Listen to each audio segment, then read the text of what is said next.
नमस्कार, मैं हूं पवन त्यागी। महाराष्ट्र की महाविकास अघाड़ी जो सरकार वहां चल रही है, उद्धव ठाकरे मुख्यमंत्री हैं, लेकिन अब उनके अंदर फूट पड़ गई है और इस फूट के कारण कांग्रेस ने जो नेता हैं वहां के, उन्होंने सोनिया गांधी को पत्र लिखा है और उन्होंने कहा है कि महाराष्ट्र के अंदर जो भ्रष्टाचार हो रहा है उसकी वजह से कांग्रेस खत्म होने के कगार पर है और कांग्रेस बदनाम हो रही है। ऐसे में हम और अधिक समर्थन इस सरकार को नहीं दे सकते। सोनिया गांधी से आग्रह किया गया है कि वो इस पर विचार करे कि महाविकास अघाड़ी के भ्रष्टाचार को कैसे रोका जाए और इसके लिए उन्होंने बाकायदा चिट्ठी लिखी है। आपको बता दें, कुछ दिनों पहले कांग्रेस के महासचिव विश्वबंधु राय, उन्होंने भी एक पत्र लिखा था सोनिया गांधी को और उन्होंने उस समय लिखा था कि जो वो शिवसेना है और जो एनसीपी है वो कांग्रेस पार्टी को नुकसान पहुंचा रहे हैं और कांग्रेस पार्टी को दीमक की तरह चाट रहे हैं और खत्म करने के कगार पर हैं। इसकी जो शिकायत है वहां के कांग्रेस के सीनियर लीडर संजय निरुपम ने भी की थी और उन्होंने भी कहा था कि जिस तरह से एनसीपी और शिवसेना ये यहाँ महाराष्ट्र में सत्ता में रहते हुए काम कर रहे हैं, जो भ्रष्टाचार कर रहे हैं, इनसे जनता नाराज है, जिसका असर कांग्रेस को पड़ रहा है और इसका खामियाजा कांग्रेस को भुगतना पड़ेगा और इसीलिए कांग्रेस को इसमें जल्दी से कोई डिसीजन लेना चाहिए। और उन्होंने सोनिया गांधी से इस बारे में विचार करने के लिए कहा कि वो विचार करे कि महाविकास अघाड़ी जो सरकार चल रही है, एनसीपी, कांग्रेस और शिवसेना की मिलकर के महाराष्ट्र में, इसके बारे में विचार करे कि भ्रष्टाचार का जो ये तंत्र है ये कैसे रोका जाए, जिसका दोषारोपण एक दूसरे पर कर रहे हैं। आपको बताएं कि कांग्रेस की ये जो बेचैनी है असल में भ्रष्टाचार को लेकर के, वो इसलिए है कि भाजपा लगातार हमले करती है। उद्धव ठाकरे सरकार में बैठे हुए जो लोग हैं, शिवसेना के जो लोग हैं, यहां तक संजय राउत को लेकर भी अब खुलासा हुआ है ईडी के द्वारा। ईडी की जांच में ये चल रहा है कि जो पीएमसी बैंक घोटाला है, अब तक का सबसे बड़ा बैंक घोटाला महाराष्ट्र का है, जिसमें 6500 करोड़ रुपया आम जनता का कुछ ही लोगों ने मिलकर के लूट लिया, फर्जी खाते खोले और उसमें संजय राउत जो उद्धव ठाकरे के निकटतम हैं और एक सांसद हैं, शिवसेना के बहुत बड़े लीडर हैं, उन्हीं का एक निकटतम है प्रवीण राउत। उसने लगभग 95 करोड़ रुपए अकेले एक कंपनी के जरिए हड़प लिए और उसके बारे में ईडी ने बड़ी कार्रवाई की थी तो 72 करोड़ रुपए की संपत्ति जब्त की थी। एक बहुत बड़ा घोटाला सामने आया और किस तरह से पता चला कि वो जो प्रवीण राउत है उसकी पत्नी ने संजय राउत की पत्नी वर्षा राउत के खाते में कुछ पैसे दिए थे और प्रवीण राउत की पत्नी, संजय राउत की पत्नी, दोनों पार्टनर हैं। किस तरह से ये घपला घालमेल करके भ्रष्टाचार कर रहे हैं। इसी भ्रष्टाचार की शिकायत कांग्रेसियों ने कई बार अपने आलाकमान को की, लेकिन इस पर कोई कार्रवाई नहीं हो रही है क्योंकि कुछ कांग्रेसी लीडर महाराष्ट्र के ऐसे हैं जो ये सभी भ्रष्टाचार के मुद्दे पर मौन हैं और उसमें एक बड़ा नाम है बाला साहब थोराट। ये बाला साहब थोराट को लेकर भी महाराष्ट्र कांग्रेस के अंदर घमासान मचा और वहां के जो लोकल लीडर हैं उन्होंने कांग्रेस आलाकमान को ये लिखा है, सोनिया गांधी को बाकायदा चिट्ठी लिखी कि ये जो बाला साहब थोराट हैं ये कोई भी बात सुनते नहीं है और ऐसे क्या यहां एक ही व्यक्ति बचा है जिसको आपने बहुत सारी जिम्मेदारियां, बहुत सारी पोस्ट दे रखी हैं। तो आपको बताएं कि ये जो बाला साहब थोराट हैं ये महाराष्ट्र प्रांत के प्रदेश के अध्यक्ष हैं, वहीं आपको बताएं ये विधायक दल के नेता भी हैं और ये वहां कैबिनेट मंत्री भी हैं। तो महाराष्ट्र में ये मंत्री भी हैं, ये महाराष्ट्र राज्य के जो है कांग्रेस के प्रदेश के अध्यक्ष भी हैं और ये विधायक दल के नेता भी हैं। तो कई जिम्मेदारियां दे रखी हैं, जबकि कई नेता कांग्रेस के महाराष्ट्र के अंदर ऐसे सीनियर हैं जो ये कह रहे हैं कि हमारी तो कोई सुनता ही नहीं है, हमारे क्षेत्र में ना तो शिवसेना कोई काम कराती है, ना यहाँ पर एनसीपी के कोई लीडर काम कराते हैं और हमारी कोई सुनता नहीं है, इसलिए हमारी छवि खराब हो रही है। यहां तक भी कांग्रेस के नेताओं ने लिखा है सोनिया गांधी को कि हमारे क्षेत्रों में जो हमने चुनाव के टाइम पे वादा पब्लिक से किया था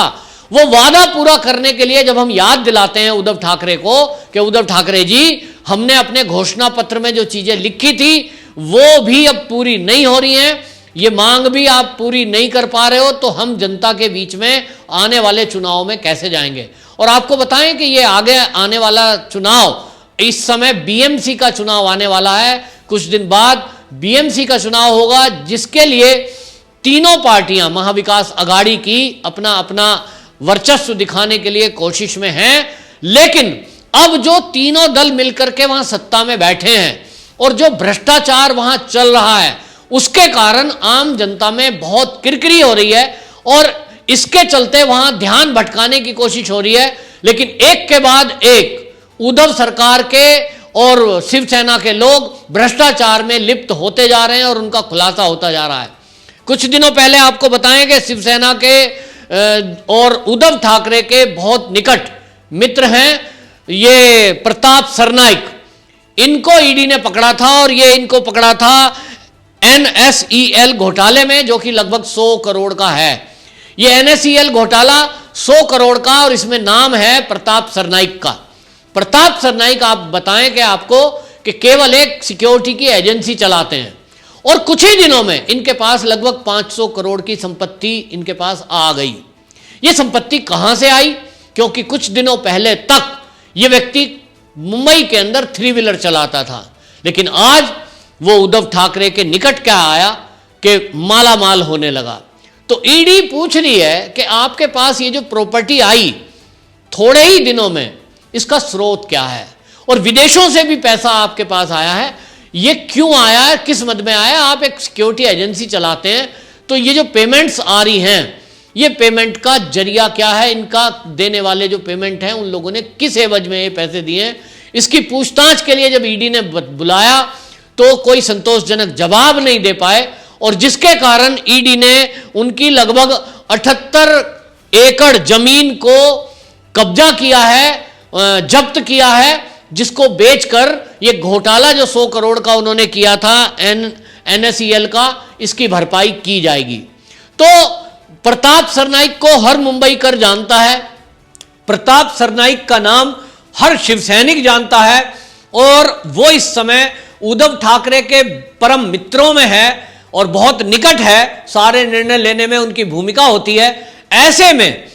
ये जो भ्रष्टाचार हो रहा है और भ्रष्टाचार में जो नाम बराबर आ रहा है, ऐसे लोगों का, चाहे वो संजय राउत हो, चाहे वो प्रताप सरनाइक हो, ये निकटतम लोग जो नाम आ रहे हैं, इनके सबके तार कहीं ना कहीं उद्धव ठाकरे से भी जुड़े हुए हैं। उद्धव ठाकरे की कहीं पत्नी के साथ कोई डीलिंग है, कहीं अन्वय नाइक फंसता है उसमें। अन्वय नाइक वही है जिसको लेकर के पिछले दिनों सुसाइड केस को लेकर के रिपब्लिक भारत और अर्नब गोस्वामी को दोषी बताते हुए उसको केस दोबारा खोला गया, और मुंबई पुलिस ने कहा कि हम इस फाइल को दोबारा खोल रहे हैं जिसमें अर्नब गोस्वामी का नाम था और इसलिए इनको जेल में जाना पड़ेगा। उस समय भी काफी किरकिरी उद्धव सरकार की हुई थी, क्योंकि अब जब खुलासा हुआ है ये अन्वय नाइक का, तो अन्वय नाइक से जो डीलिंग हुई है वो उद्धव ठाकरे की हुई है। उद्धव ठाकरे ने, आपको बताएं कि रायगढ़ में एक जमीन खरीदी, और वो जो जमीन खरीदी, उस जमीन खरीदने में भी ये खुलासा हुआ कि वो, हालांकि चुनाव होते समय, जब चुनाव 1-1.5 साल पहले हुआ है, तब उद्धव ठाकरे ने उस संपत्ति का खुलासा रायगढ़ वाली का नहीं किया था। बाद में बीजेपी के बड़े लीडर किरीट सोमैया ने उसका खुलासा करते हुए कहा कि ये जो खरीद फरोख्त है और इसमें फ्लैट बना दिए गए हैं, ये बहुत बड़ी करोड़ों रुपए की प्रॉपर्टी है जिसको उद्धव ठाकरे ने छुपाया, और ये प्रॉपर्टी अन्वय नाइक की थी, जिस अन्वय नाइक ने आत्महत्या कर ली उसकी मां के साथ। यह भी एक रहस्य बना हुआ है कि वो आत्महत्या थी कि हत्या थी, लेकिन उसमें